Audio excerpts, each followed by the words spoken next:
गल करन लगे भी लोग अगर मगर करते हैं, अगर मगर बात मोहब्बत नहीं होती। सैयदना सिद्दीक़ अकबर को अबू जाल आया, अल मुस्तदरक हाकिम के अंदर हदीस पाक मौजूद। अबू जाल आया, कहने लगा अबू बकर एक गल हो सकती, बंदा रातों रात मस्जिद हराम तो बैतुल मुकद्दस जावे, फिर उतो जनाब अरशां ते जावे, फिर ला मकान जावे, फिर वापस आवे, फिर उस बंदे दे दरवाजे दी कुंडी हिल रही होवे, पानी चल रहा होवे, बिस्तर गर्म होवे, इंज हो सकदा? ए अबू जाल गल की थी सैयदना सिद्दीक़ अकबर को, फरमाया यार तू दस गल किने की थी? उन्हें कहा एक गल तो तेरे नबी ने की थी। ये है जी ईमान। ईमान अगर मगर ताकीके नहीं होती। जब हुजूर की बात आए तेरी की ताकीक है, तू अपना बूथा ते दस तेरी की ताकीक है, तो हुजूर के बारे ताकीक करनी।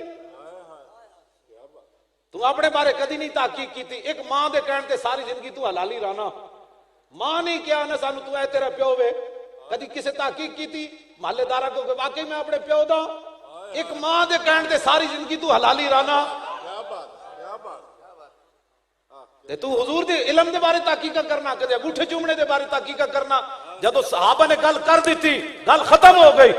इंज गल है ईमान। सैयदना सिद्दीक़ अकबर जाके ताकीक नहीं की थी। हुजूर तुसी फरमाया इंज तुसी तशरीफ ले गए हो ना? ना।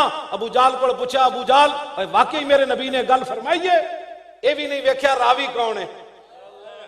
फरमाया रावी जो भी है शान ते मेरे नबी दी ना जनाब।